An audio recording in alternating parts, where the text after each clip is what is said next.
my God. Hey, Russ. What's going on, Dave? How are you? I'm freaking tired. I bet you are. You got in at midnight last night. Midnight last night. I haven't done any. Like, I wanted to do a couple of videos, and I was just so freaking tired I didn't. And then this morning I was going to, like, do a 5 a.m. video when we got on deck, and then I realized 5 a.m. didn't happen because I set my alarm for 4:30, just at the wrongs with the P's and the A's. And I'm like, why do I hear Russ? I hear man. And I'm like, what is going on? We had a contractor on the boat. Yeah, so what's going on? Oh my gosh. He was supposed to be done yesterday around 6, 7 o'clock at night. Worked all night the way till 7 a.m. all night long. Almost 24 hours. Felt so bad for him. And we actually know him, and he's sort of a friend of ours. And he's a really great guy. Awesome guy. Really amazing guy. And, I mean, any other contractor would have been just like... I'd have been pissed. If it was anybody else, I would have been pissed. Yeah. But, I mean, God bless him. He was up all night long, in the middle of the night, working on the boat, trying to get the paint and everything else done. So, God bless him. But we were up all night, and we were supposed to be on deck for 4:30 to leave at 5 a.m. That didn't happen. I got up at... I don't know what time I got up. We were all up in the galley. 7. Was it? Oh, you came up in between. I was, yeah. Slightly disoriented and confused, and I was like, okay, if we're not leaving, I'm going to go back down for an hour. So we just pulled off the dock now. I don't know what I was going to say last night. The flight was good. They checked my bag. They took my toothpaste, so I got that going for me. So I don't have toothpaste. I got to brush my teeth. Just been using my toothbrush without the toothpaste. We got more. Yeah, so I wasn't really all that worried about that. Yeah, exactly. I wasn't worried about that. So anyway, we're heading out now. We're going to make a straight shot down to Fort Lauderdale. Same thing. We're going 9.7 or 10.0, 9.89 because of the whale season. But what we're going to do on this trip is we're going to try and get out of that whale zone as quickly as possible because we're going to do a straight shot down to Fort Lauderdale. So that kind of bumps us out of the whale zone after a few hours. So that's what we're going to do. Morning, Maddie. Hi, good morning. How are you? Good, how are you? Good. So tenders in tow. We're short tow as we pulled off. We short tow or long tow? Short tow. Short tow as we pulled off the dock. Container ship coming out of Charleston, and everything's good. I forgot everything that I was going to say, but anyway, long night. Give me a long day. Russ and I are on shift together, so we'll do another shot here or there, and if I remember what the hell I was going to say, I'll tell you. Nice shot up towards home there.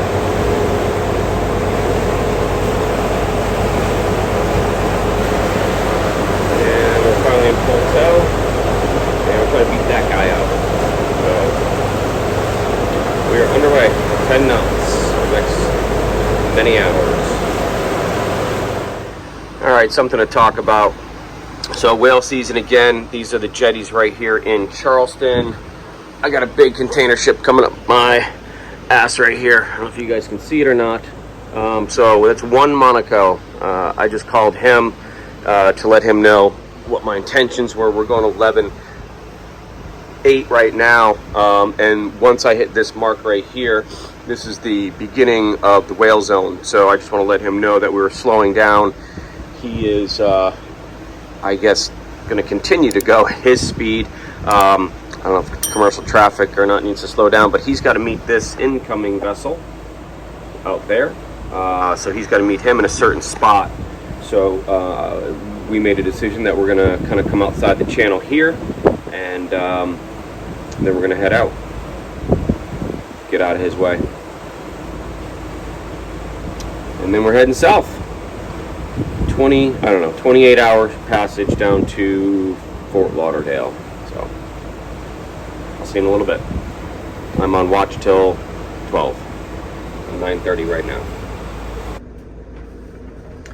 Alright, so big turnaround. No sleep last night because the contractors are on board. We are outside Charleston Harbor. I came down to grab some breakfast. This boat is far different than the one I was just on. Heath could eat literally peanut butter the entire time. I have to have food and cook and stuff like that. So I have my special sauce being made. I just threw it on. That's an Italian thing, so I can't show you the ingredients that I put in there, which is just a splash and a dash of this and that and the other thing. So, but we have fresh garlic and other stuff out. I won't even secret, like I said, secret ingredients. So that's getting going right there. I might make a pasta vodka sauce this evening if the weather holds out. Like I said, we're on watch till 12 today, and I don't think I got anything on here. We only have like another hour left of the whale zone, and we're basically going to head 75 miles offshore. So that blue line right there is our whale zone. So we've put that in there so we know where we go, and notice we're making basically a straight B shot out, and we're going all the way out here. So this is our farthest point, which is a little over 75 miles, and we're just going to make a straight shot down, and then here's our whale zone, and that's where the whale zone ends. But we're just going to make a beeline straight down to Fort Lauderdale, all the way down there. So everything's running good. I found a couple little things in the engine room that were monitoring, but all is well. Beautiful seas out right now, basically what we had before. Just a little bit of chop, maybe, you know, 1.5 to 2s every 8 seconds or so. So nice and flat, perfect time. So I was like, I gotta start doing the sauce. So that's what we're doing. And I'm gonna go back up to the bridge. I'm gonna make another coffee because I'm tired, and then yeah, we're off at 12. Well, can't show you that either. We are so close not to seeing any whales. Blue line, we can pick it up. 9, 9, 10, 1. Beautiful day out. What are we doing? Hey Dave, are you ready for it? I'm ready. All right, so we've been in a whale zone currently that we're not allowed to pick up speed above 10 knots, and finally we get together and go ahead and maybe add an extra 4 knots to our passage. So on the chart plotter here, what we did is we took the points of the zone that we were not allowed to go over 10 knots, and we plotted them on the course out here, and now we're going to pick it up. So we're just past that, not magenta, turquoise line, and just so Noah knows, Noah, there you go, Noah knows, we are past that blue line. So we've made our way outside the whale zone, and we're going 12 knots. Hold on to your hats, ladies and gentlemen. We are flying. There we go. Woo! So hopefully this is going to decrease our time. We really can't go too fast. As usual, by the way, Garmin, if you're listening, this is ridiculous. If you guys can't figure out how to make something that like calculates more than 24 hours, I mean, come on. So we have to wait until we're within 24 hours before it will tell us actually time to arrival. Not quite sure why that is, but every Garmin unit that I've ever worked on, if it's been a passage longer than 24 hours, it doesn't register. Not so on other units. Remember we were on Lifesong going up to like you see, it would 2 days. No, it wasn't even 2. It was like remember the San Francisco trip? It was like time to destination. Never. You're not going to make it. So, but all right. So we're up to 12.6, and we'll see where that takes us. How far offshore are we right now? Only like we're probably about, I don't know, 30 miles maybe or something. 30. And I think we calculated our farthest 76 miles offshore. And so we'll be very, very far outside that zone. And then again, the next zones down in the Florida area don't pick up until November 15th. Today is, I think, the 9th, 10th, whatever. We're plus or minus 5 days into the next set of zones heading south. So well inside the parameters. So we're going to kick this up, see what our fuel burn is, calculate our fuel burn because we got to watch our fuel burn, and then we'll touch base with you later. Sauce, I just stirred the sauce. It smells good down there? Yes, it smells delicious. Can't wait. Dinner's going to be good. Good. Better than peanut butter. All right, cool. We're gonna figure this out. All right, Russ. What I love about us, we sit here and cogitate for hours on end about minutia shit, and we both. But it's a good point. We love it. So like this is like 10 minutes. Well, I don't know. We've been yelling about this for like the last half hour about how this. How much time we're gonna save or what we're gonna do. So this is what makes a good captain, right? Is that we actually think about this crap. So 20 minutes ago, we said our plan was this: we're just gonna make a straight shot. We're gonna go 75 miles offshore, and we're gonna make a straight shot down to Canaveral and then loop down around there. And then I was like, wait a second. If we go out 75 miles, we're gonna get bashed in the Gulf Stream. Now heading north, that's awesome. I'd love to do that. Yeah. But if we do that now, what's going to happen? Can you go back to your thing? If we were to take that straight route, got hit with the Gulf Stream pretty hard. Yeah. Now heading north, that would have been awesome. But we're calculating what we're cogitating about is not necessarily time, but fuel burn. So we would like to have reserves when we get to our destination, so we're not running against the rocks when we get in. And we want to have at least a couple 100 gallons left. By bringing us what we just redid was recalculated to go more on the inside as opposed to a straight shot down. So now our tentative course, you can see here that, and we were coming straight out this way. So now we've deviated course and we've come in a little bit to alleviate the Gulf Stream that's coming up. What that's going to do, it's going to add 21 miles, because I calculated it, 21 miles onto our trip, which is obviously going to add some time. But that 21 miles pales in comparison to what it's going to do when we get slapped in the Gulf Stream. And so now we're 50 miles offshore, we're running low on fuel, we're going 10 as opposed to 13 knots.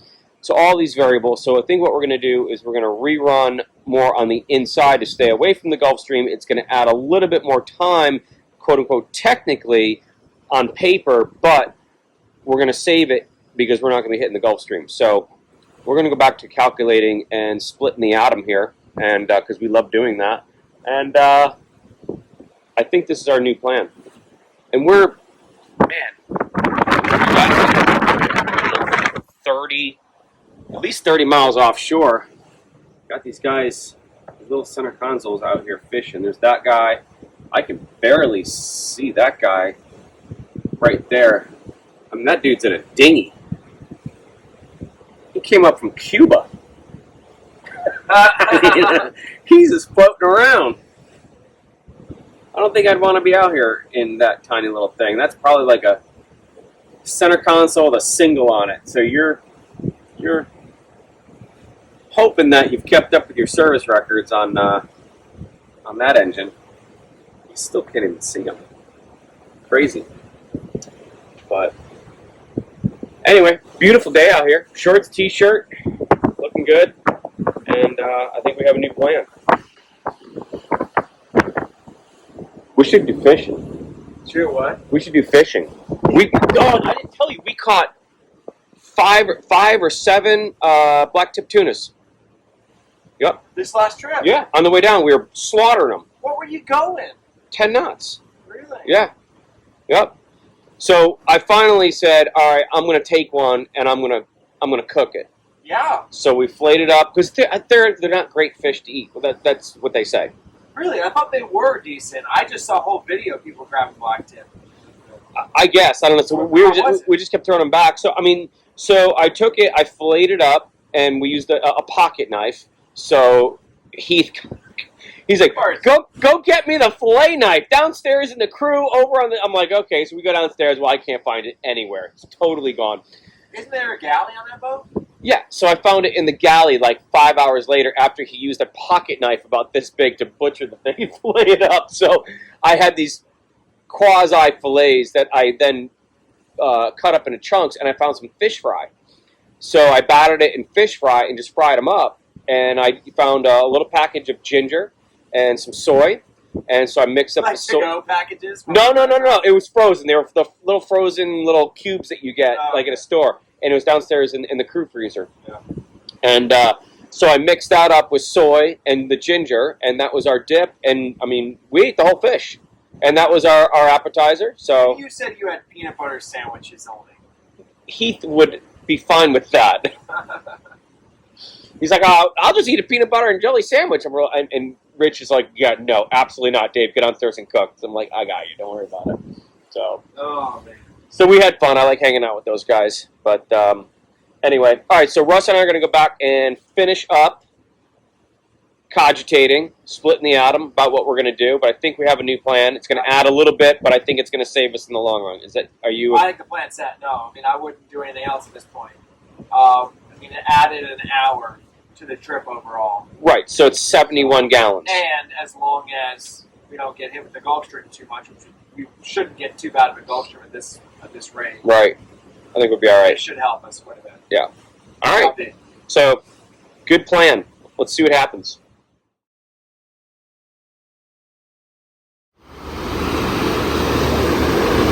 All right, it is 4 o'clock. We are on watch. Just kind of got uploaded, so I got to turn my brain on. I've had my 2 shots of espresso. It is freaking gorgeous out here, man. It is flat, too flatter than last trip from yesterday. I'm going to do a question here. What is that? It's tough to see, but we're out in the middle of nowhere. We're in between South Carolina and Florida. And there's one of these things out here. Anybody know what that is? It's a trivia question, I guess. Something to do. But it is gorgeous out here. So leave in the comments below if you guys know what that is. And we got everybody up on deck. Sauce is cooking away. I'm gonna, like I said, I think everybody wants me to make a pasta vodka sauce, so that's what we're gonna do. We had a little rain shower come through, but man, it is, wow, just awesome out here. Just beautiful. We're on watch until 8 o'clock this evening. Dinner is gonna be around 7:30. But that was more for Jack. Maybe that he's getting bigger. They're okay with us saying like, hey there. Wave hi. Hello. Hi, Maddie. Hi. What's up? Oh wait, I can't. I asked a question. This is kind of where we are. I said, what is that over there? Oh. Because you guys didn't know. Don't answer. Okay. Because you know now what it is. Right. God damn it! You don't even remember? You were. Do you remember? Yes, I do. What is it? Ah! Say it. Oh, well, why are you asking me? Because it's a trivia question. Okay, well then don't ask me. I just wanted to see if you knew. I didn't want you to answer. so confused, Dave. All right, who's on deck? You are for a minute. I'm not gonna lie, but I see 1, 2, 3, 4 people on deck. So I'm pretty sure there's more than just one person on deck. Why am I on deck? Well, because I'm going to walk down with Sawyer and show him the TV system and everything else on there. You're watching TV? Well, not up until he shows me how to do it. Yeah. Well, I didn't know we had Jerry Springer on board this boat. Come on now. There we go. 40-year-old version ready to go. I'll find something. They don't have forensic files all seasons, otherwise you'd be set. I know. I love that. Turn that TV on. It's on Forensic Files already. Streaming live. Yes. No, not streaming live. This will be edited, but this is funny, so I probably won't edit this part. We're keeping this one. We're sending. We're sending this in part of the video.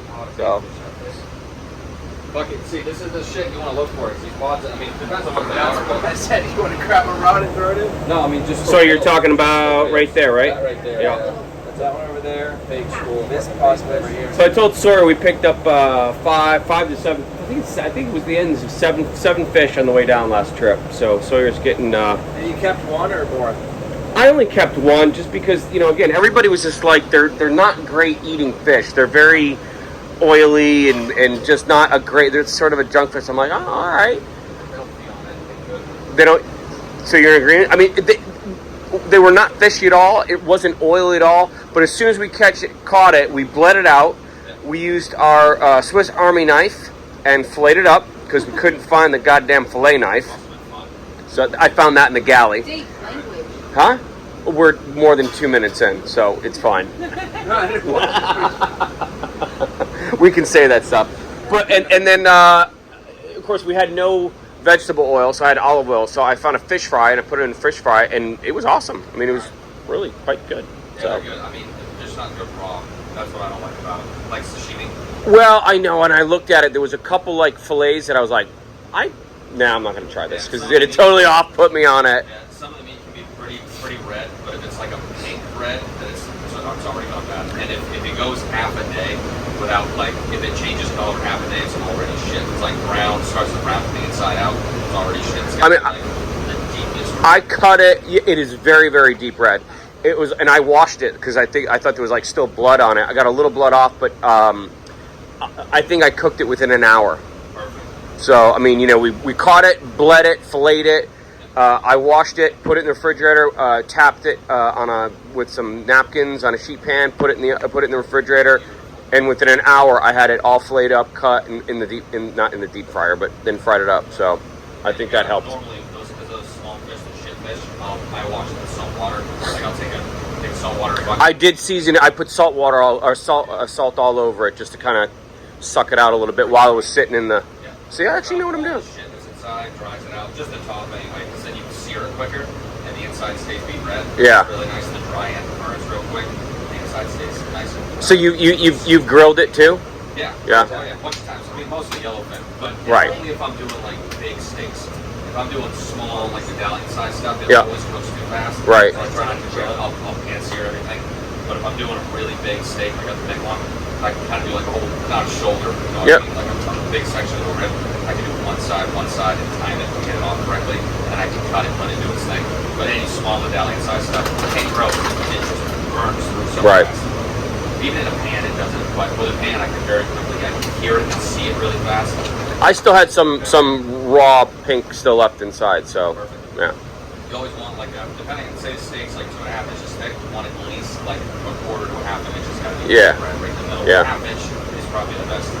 At least a third of it has gotta be red. And that's like a sear is normally like a quarter, Right. red right in the middle. Yeah. But bluefins anyway. I haven't done them with the yellowfin that rare though. It was good. So I think that if we catch a fish, we don't have any lines out. Bluefins are. I went some really good bluefin up in Boston. Man, we had a piece of the Toro that was like, it was a huge piece that we bought, and it was we just fucking got it and ate it, got it and ate it. That's it. It was so good. Right on the back of the boat. No, it wasn't even ours. We went down to this fish was huge. They caught, Oh, yeah. and they just cut us off a freaking piece of it, and it was this massive fish. Yeah. Went right down to the port, right down the fishing port. They came in right in on the boat. That's pretty cool. The season just ended in August. I mean, technically it's a year-round thing, but the good part of the season is like July, August, and some of September. But I think our average you see pulling in docks is between 800 and 1,200 pounds. Fucking huge. And you're talking, Sending up to Japan. some of it. Some of it goes to Portland. Yeah. But anybody who's buying 800 fucking pounds of tuna at a time, it's like you've got to be only doing tuna, most likely. Right. You know, and they're getting 1 or 2 a day that come in, but yeah, they definitely ship overseas. The same thing with the, not Elvers, but we have a pretty big eel market in Maine. They're these tiny little eels, I can't remember what they're called. They're not Elvers or something like that. E starts with an E. But we sell them, they're like $1,600 a pound. You can only fish them for 3 days a year. Oh my God. Yeah. Jeez. They run up saltwater rivers and you catch them in nets, you trawl for them, and they only give out like 5 or 6 licenses a year, and they're grandfathered in. So like you can't buy them anymore. You have to be gifted one or sold one, or someone has to. And this is only in Maine? Hold one. No, I mean probably somewhere else too, but Maine is we only do them up the rivers. So 2 or 3 days a year, you'll have 10 guys go out. One guy has a license. They're not allowed to fish, but they'll pay them to fish. So they'll pull in $2 or $3 million in a night just in eels, and he'll pay out these guys 10, 12 grand a piece. Oh yeah, and they're only not fucking big. They're like 2 inches long. Crazy. And you eat them? Yeah. Obviously. We ship all that shit to Japan. Okay. Yeah. Huh. All of it. Because I know, I eat eel, Yeah. sushi. But these are like, I mean, they're How only, many are they allowed they're to not even- catch? It's unlimited for the 3 days. Unlimited poundage. Like if you find a spot, you know they're going to be there. And dogs are, they migrate upriver or up the channel or wherever the fuck you are, the marsh. You just take a boat at the entrance, and as the tide comes in, you troll on the way out while the tide's coming against you. You pull them in. I think last season was 1,200 a pound when you can get up till they were like 20, $1,200 $20. a Yeah, pound? a pound. Yeah. Why are we doing this? I'm in the wrong business. Dude, well, you can't get a fucking license. I think the last license sold for like $2 million because you can make that money in evening if you have the right equipment. It's fucking insane. What? You fill a 5-gallon bucket and bring it to a guy. One of my friends in high school used to work for a guy who was doing it. He got a 5-gallon bucket in the marsh off the dock. He brought it to him. It was like 30 pounds. He gave him $5 grand for it, and he kept the rest. Like, Wow. yeah. Well, that's one of the cool ways we can make money out there if you know somebody. But it's tight though. So $5,000 in Maine is like a millionaire in Manhattan. Pretty much. Multi-millionaire. Multi-millionaire. I love Maine. All right, I'm going to end it before Sarah beats the crap out of me.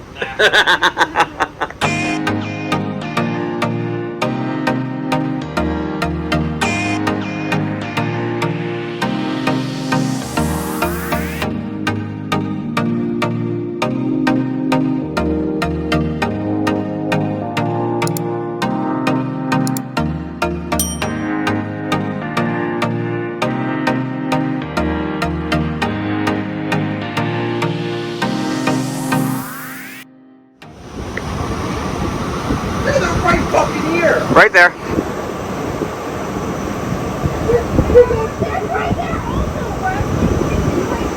I love that these two are up there just yelling and screaming at one another.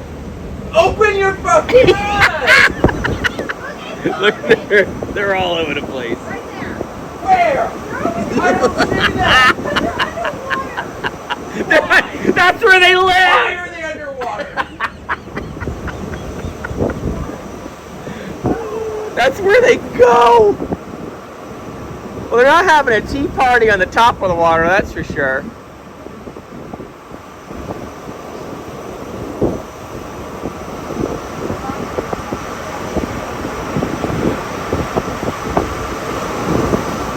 We are entertaining ourselves out here. I do not think you get any flatter than this. I mean, all that stuff that you see is literally just the ripples from the wind. There's maybe a 1 foot swell every 12 seconds. I mean, it is gorgeous out here. Absolutely spectacular.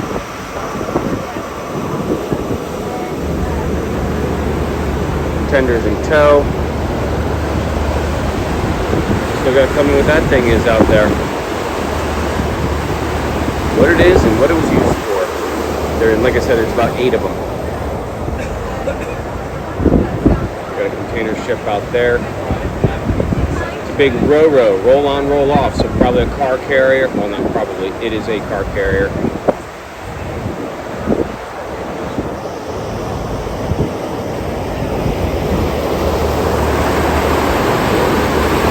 Tenders towing nicely.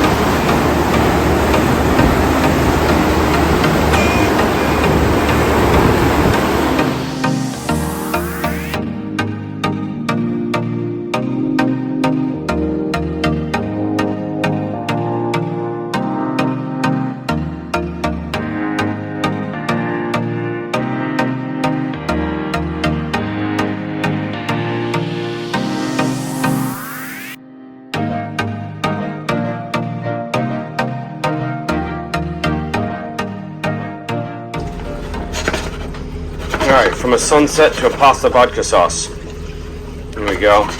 We only have 80 proof, but I was able to get a little flame out of it. Maddie, did you see the flame? I did see the blue. Alright. So I'm making this for you, right? Yes, he is. So, 'Cause I love vodka sauce. alright. I haven't made this shit. And look how it is. Orange and red and all the colors of vodka should be. So, give me the backstory on this. Give everybody the backstory on this. I'm going to turn this down. I love vodka sauce. Okay. And Russ and I will be getting married next May, and one of the items on our menu is vodka pasta because we both love it so much. He's Italian, and why not get a dish that we both love? You go to test that dish at said place, and it is watery and a hint of red in it, and it is not anything that you would imagine to be a vodka sauce. Doesn't have a spice, doesn't have any of the things that you would love in a vodka sauce.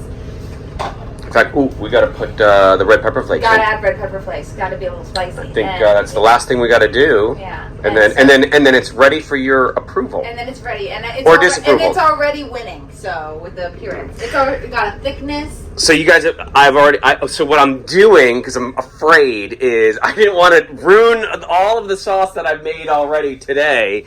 So Been cooking since 9 a.m. since whenever the heck it is, and red pepper flakes. So what I did is I took just a little sample of it, and I added the vodka and then the cream. Oh my. Oh my. That's enough for your small thing. Let me see if you can. Oh my. Oh God. Oh, God. We're losing. Now it's my fault if it's ruined. We're losing here. So, so anyway, so I'm making a vodka sauce to see if Maddie likes it, and then what I will do That's a rocket powder. is I will make a big batch for dinner this evening. I tried to look for chicken. I really want to do either a sauté chicken or a grilled chicken and put that on the top with a nice little thing of basil, which... You want some Chilean sea bass? Yummy. Or cod to go with it? I know, I've already looked in there. Lamb. I know, I've already looked in there. So, No chicken, sorry. so anyway, so that's what we're going to do. So hopefully Maddie likes this sauce. We'll see what happens. I'm gonna... Do you want me to run downstairs and look for more pepper flakes? Yeah, go check for pepper flakes. Hold on. Oh, Give it a whirl. Give it a whirl. she still wants a spoon. Everybody's been using the spoon, so it doesn't much matter. I was doing it straight off the ladle, but it's... We're all family here. See, that's how a vodka sauce should be. All right, You so... can taste the tomato. You can Right, yeah. And the creaminess. And I bit a pepper flake, so it's perfect. So are we good? We're good. All right. Dave can cook. I concur. My So approval is made. here's our sample. I'll But actually... also, oh, sorry. this is what he's working with for my appetite. I eat pizza bites. Love it. I'm going to bring this up to Russ. He's going to try that. I've got water boiling right here. I've seasoned the water with some nice salt, and that's just about boiled. Yay! And we're almost ready to go. So dinner is at 7:30 tonight, which corresponds with sort of our shift change. These guys... No, wait. We're almost getting off shift, and then these guys are almost getting on shift. Yep. So we can all have dinner together. And, yeah. So I'm going to throw this in here, and that's pretty going to be a wrap. But Maddie likes it? I do. All right. Are you happy? I approve and I am happy. Awesome. All right. Got a kick. Thank you.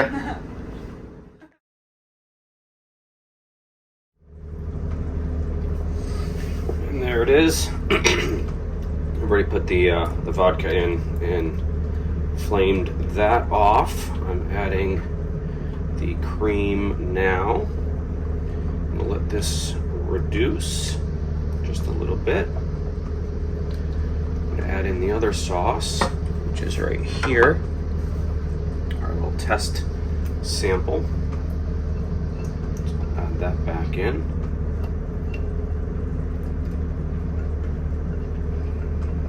Get that out of the way. Let that reduce.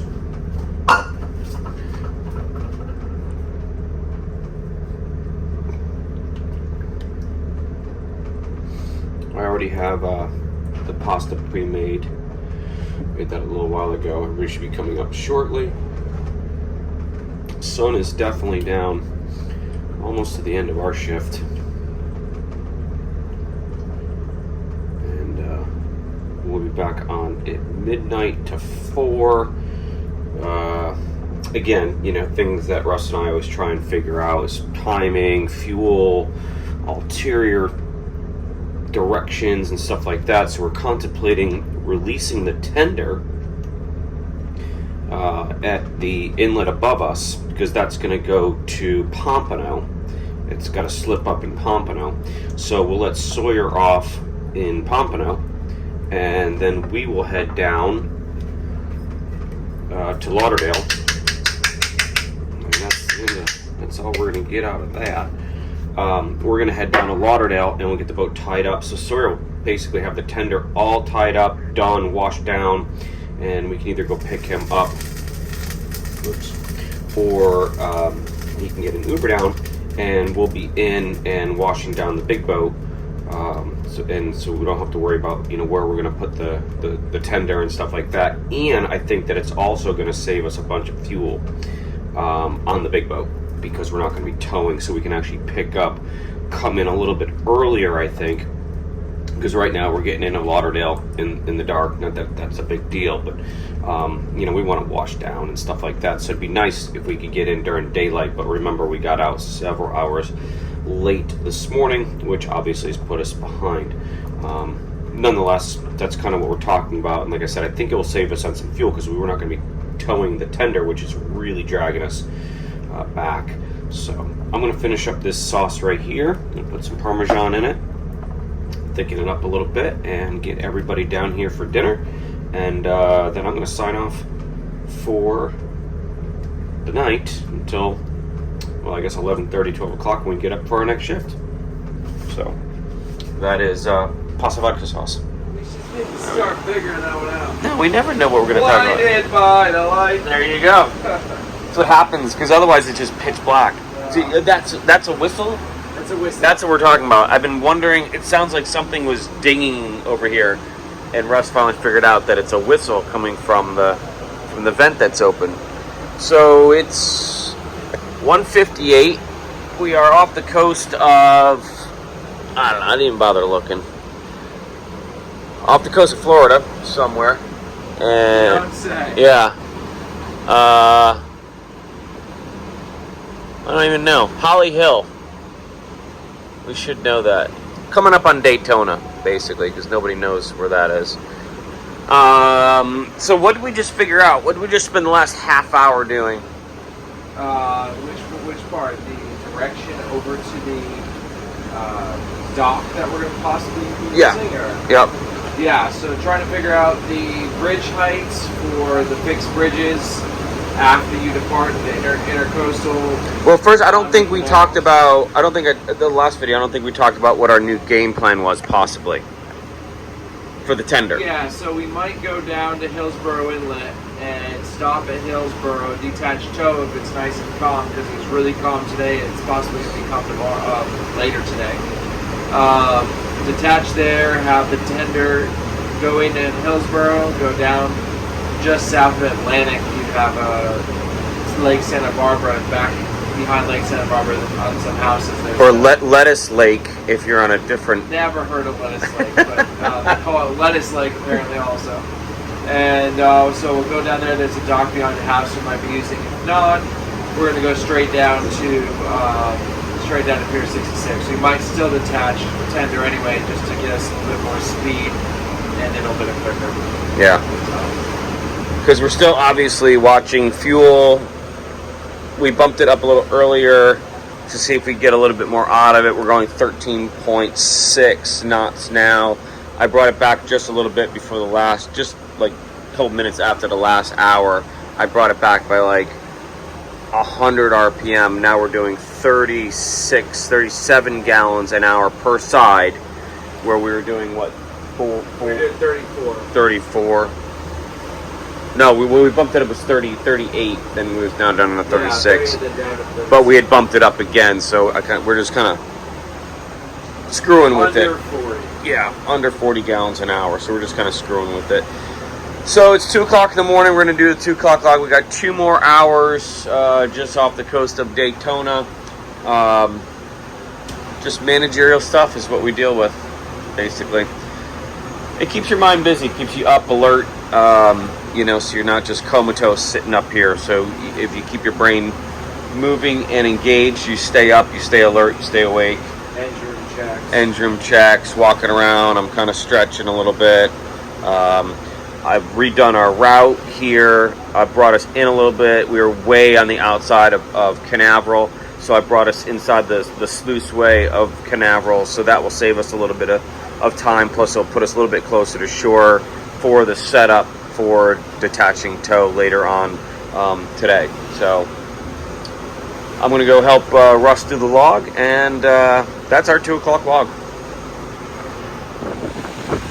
Good morning. It's 8 o'clock. Having a shot of espresso, yogurt, granola, strawberries. We got flying fish out here.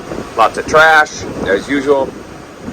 some weed lines, which we'd like to fish for mahi, but we don't have any fishing lines, so we can't. Just off the coast of Melbourne, still around 5 o'clock arrival time. 44% fuel left and 96 in our day tank. So I don't know what we're gonna do. I think we're still gonna detach tow. The seas have picked up just a little bit, but it's still beautiful out. It's just a little bit bigger of a swell, so it shouldn't be that big of a deal for us to detach tow and head into the inlet. And then we'll continue on our way and get the boat docked. But kind of a bum night last night in terms of the stars and stuff like that. A lot of light pollution, so I couldn't get any of that. And then the sunrise this morning just sucked as well, even though I was sleeping. I asked them if it looked like it was going to be good, but it was all covered in clouds, so didn't do any of that. So you've seen it before. Got a little boat right up here that I'm just turning around. Some rain clouds out there. You can see it got rained on a little bit. Another boat out there fishing. And that's Melbourne. So, here's your log update. Getting close. Way out there. Maybe I'll be able to point it out to you. Big ass sea turtle. Took me a second. I thought way out there. Yeah, it's probably just to the left of that of the antenna. You can see it. There it is. Popped up again. Kind of hanging out. I thought it was sargassum, which is the seaweed that's around here, and then it wasn't. It was kind of popping up and going back down again. So, look at that picture.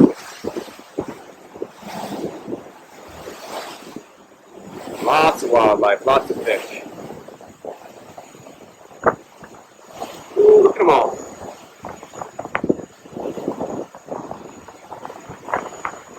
All the big fish. Really cool. It's been very, very busy in terms of fish activity, wildlife, dolphins, turtles. We saw the stingrays yesterday on Boogie, so maybe we'll see some more once we get a little bit closer. Kind of hazy, hot, and humid out today. Really nice. The seas have picked up, so we've got some bigger swells. I think we're going to give Sawyer the option, like around 1 o'clock, I'll take his shift and we'll do detached tow, and he can head into, I guess we're going to bring it down to Fort Lauderdale. We're going to bring it to Pompano, but again, what Russ and I go through, just cogitate about everything, think about 8,000 different things. So it's just worth going down to Fort Lauderdale to 66, where we're going, to get a dock down there.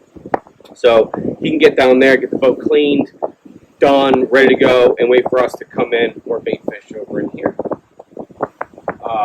And then once we pull in around 5 o'clock, then he can help us finish washing down the boat, and we can be done, have a cocktail, and do dinner. And I'm out first thing tomorrow morning, so I feel good. You know, I've been going like crazy. Haven't gotten much sleep. Yesterday, like I said, my watch was 3 to 6 a.m. and then I made breakfast, and then I never went back to sleep after that until I came in. Well, it wasn't last night, it was the night before. So this is why I do videos and logs and stuff like that, because I don't remember. I got in at midnight, and like I said, the contractors were on board until 7 a.m. So I was up all night, and then we pulled off, and I tried to get a few hours of sleep. So I've gotten a few hours, and then last night, you know, it's kind of like you're just sort of in a doze, in a daze. You're not really getting any good sleep, just with the waves pounding and the boat rolling and the engine vibrations and everything else. You don't get a lot of good sleep, especially me with the ADHD and stuff like that. My mind's rolling 24/7, so I'm constantly thinking about stuff, but it is what it is. I'm used to it, so I feel good. Had my breakfast, granola, yogurt, and fruit. Boat's running really, really well. Seas are beautiful. Water's beautiful. Can't complain about this job. So, I guess that's the the whole view of the boat. We got our bar right there, hot tub, got our davit right here, a tender or a jet ski can go right here, and obviously we've got the other tender down there. So really, a jet ski would go up here, and then obviously the tender in tow. So nice big hot tub here, beautiful table, dining. And as you know, I like to keep the privacy of most of my clients, so I don't do much of the interior type stuff. But great bow seating area too. Princess does a good job with the bow seating area. They love to go up there and hang out there. So it's really nice up there. So 9:30, I'm on watch by myself. Russ is downstairs just doing some paperwork. I told him to get out of here and go do something productive. Fuel burn, we're at 41% in our main tank, 83% in our day tank. I think we need, 1,000 gallons left or something like that. We just recalculated. I think we've got 1,300 left in the tank, so we've got a 300-gallon reserve. So should have plenty to get us there, especially at 14 knots. And I think once we break tow, we're gonna pick up speed and we're gonna have less drag. I think we're gonna be doing much better on fuel as well. We'll be able to pick it up a little bit too.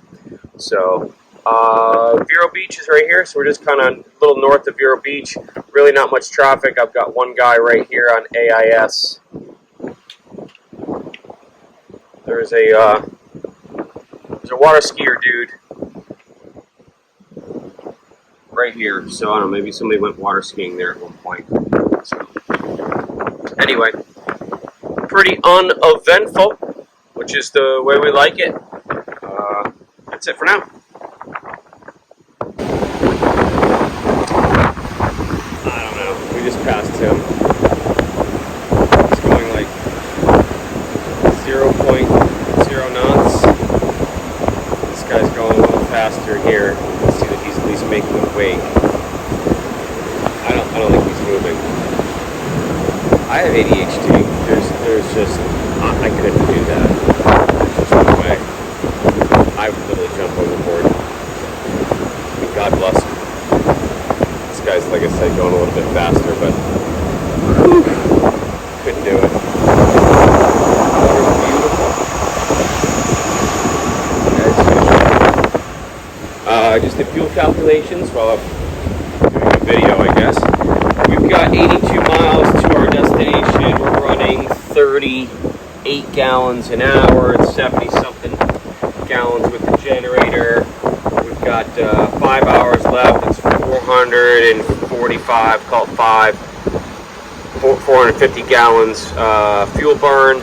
We've got 36% in our main tank and 84 in our day tank. So we should still have a couple hundred gallons in reserve by the time we get there. And hopefully, it's 11 o'clock right now. I just did the 11 o'clock log. Get out of the wind here. Once we hopefully break tow, I don't know where the hell to get out of the wind.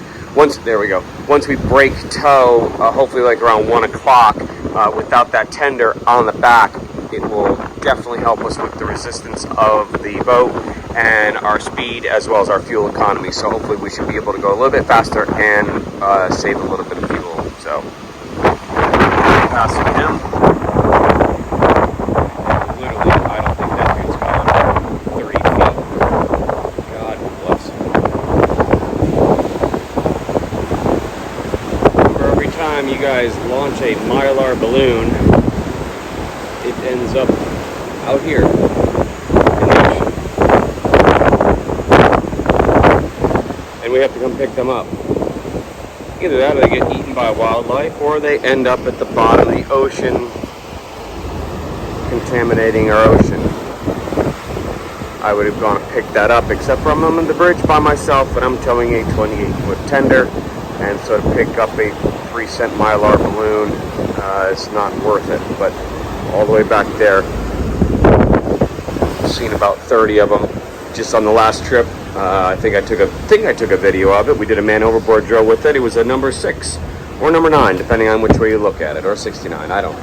But anyway, think about it. Next time you guys decide to have a party and launch balloons off in the air, they usually end up here in the ocean, which destroys our ocean. And we try and come and pick them up.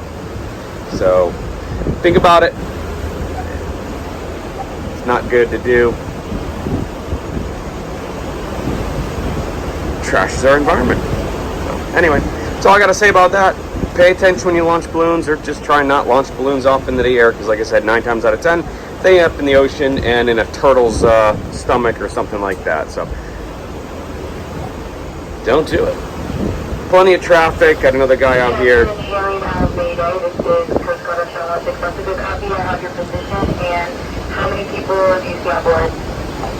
Yep, okay, I'm gonna go listen to that, because that sounds like it should be interesting.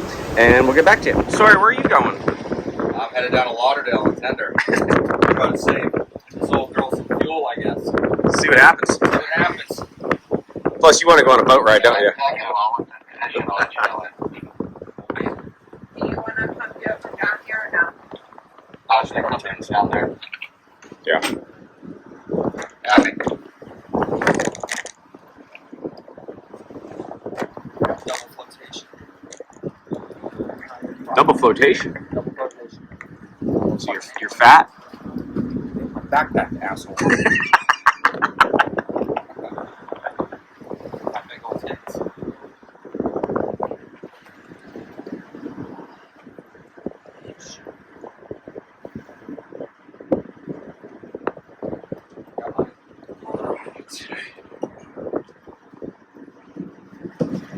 Okay, should be bumpy.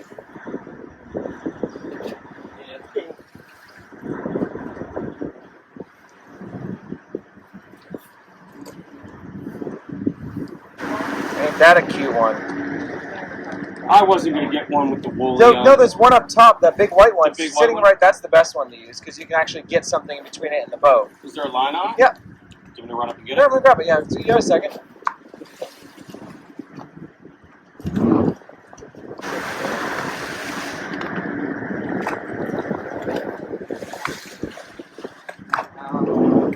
I have a better fender. It is no longer inferior.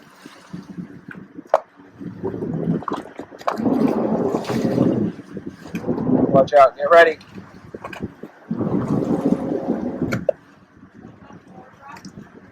What, bump forward or no? I think. Watch out. Watch yourselves. I'm just going to bump. Okay, there you go. Perfect. Nicely done, guys. Nicely done, everyone.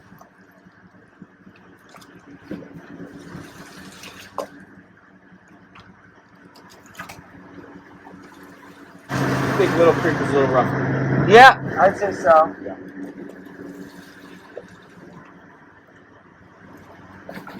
Sorry, Maddie. It's Mike. Watch your hands.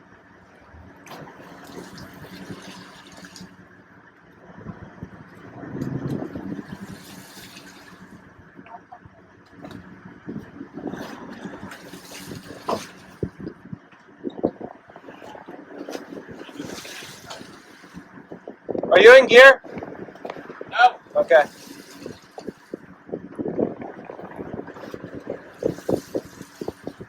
Have fun. All right, you too. Keep an ear on the radio. Give us a call every once in a while. Yeah.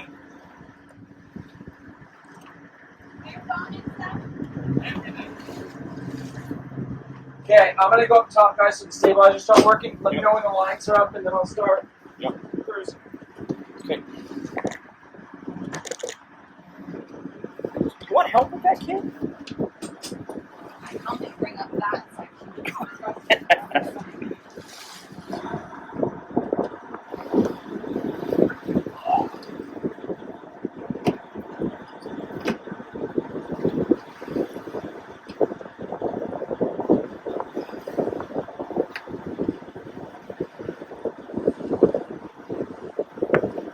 Well, it's a good thing that landed on the inside of the boat. I think we're upside down. Yeah. All right, all lines are in. We're good. Starter's getting ready, and we're gonna see what this boat can do without Got a tender in tow. Right, Maddie? Ready to go. Right. What's the reference, Maddie?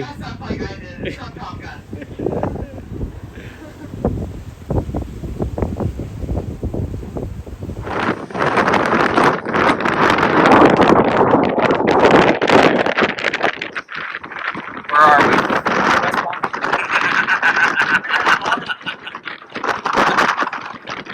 Maddie, where are we? West Palm Beach?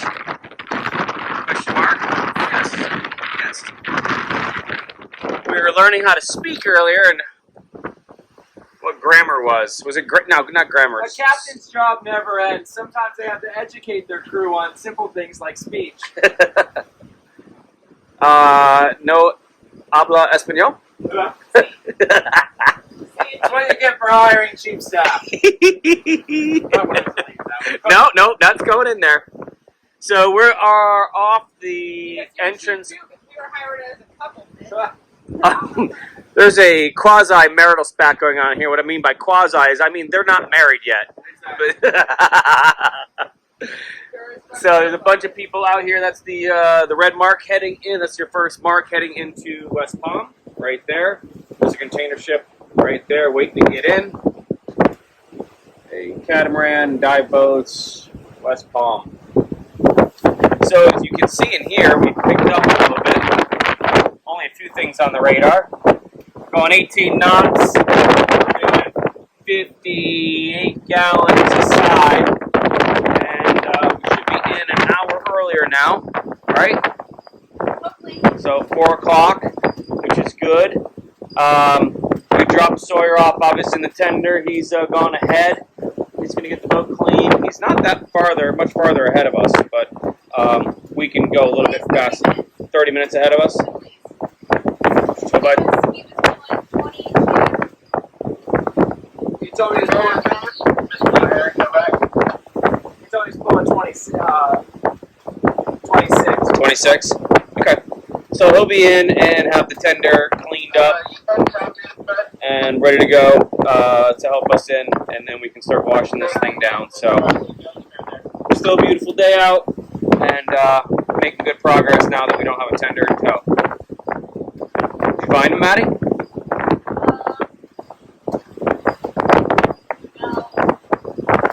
What's popping up more now he's vanished? Well, he's out there somewhere.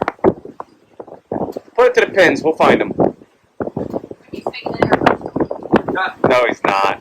He asked me, I'm like, no, definitely go out. Yeah, I'll take it forever to go to the intercoastal. Like if you want to ride 3 hours after us, to go. Yeah. But nice day. Good clarification, though. Yeah. Plenty of boats. Everybody's fishing. Never been to Pier 66. Well, I'm not gonna lie. I feel like a dummy as I sit here drinking my espresso, and the alarm is going off on the panel. We have 10% left on our main tank and 97% left on our day tank, which is only like 150, 200 gallons. But I've silenced this alarm 4 times already, so that will go back off again. So anyway, this is our lower panel and our lower station, which we never really use because you can see the screens are on. And just outside, that marks Hillsborough Inlet, and we can see Fort Lauderdale. Come down, come right into there to the dock. We're going to 66. So we can see the tankers anchored out here. They are in sight, so hopefully we should have enough fuel. Theoretically, we've calculated this properly. So we'll see what happens. I actually backed off a little bit. We were doing about 120 gallons an hour. I backed it off to 50 gallons an hour, which took, and there we go again. Took about 3 knots off of our cruise speed. So we're doing about 15 knots now. So only pulled a couple of minutes off of our, whichever I show you the galley, off of our time. So it shouldn't be too bad.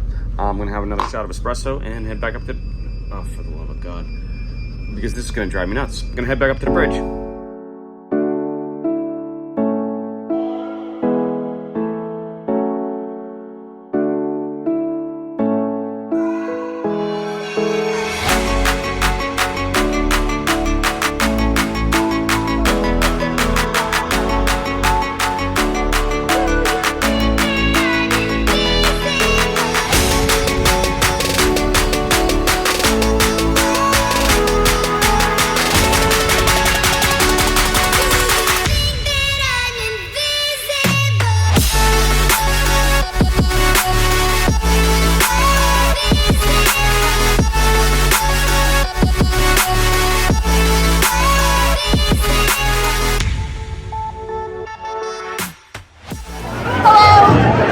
Now go. Now go. I'll edit that. Where are we? We are at the Elbow Room. We made it. So we're right on the beach at the Elbow Room. Maddie's here. Sawyer's inside grabbing his drinks. We had dinner at Sushi Rock, which is one of our favorite places to go when we're down in Fort Lauderdale. We are docked up in 66. I'm leaving at 5 a.m. tomorrow. So we're gonna have a couple drinks. We're gonna hang out downtown, see what happens, and it was a great passage down. Love hanging out with you guys. It's Dave's 29th birthday, so we're celebrating. Of course, 29. We're gonna have some fun. My Always. stomach hurts if we're laughing so hard, so we would have a good night. As you should, and any friend. So I'm flying out, and then these guys are heading down to Key West for Thanksgiving, and then heading back up here, and then heading up to yeah, but when you guys come back here, you're heading Pompano, and then Highborn for Christmas. Maybe I'll head over to Highborn for Christmas. If we're lucky. All right, so we're gonna have a couple drinks here. Hopefully, we're not gonna get roofied. We're gonna have a beer or two. Sawyer's inside grabbing some beers for us. So thanks for watching. I might do one more video tomorrow morning as we head out on the flight, but probably not. I got an early flight, and I'll be back in Charleston by 9 o'clock. Thanks for watching. Happy travel.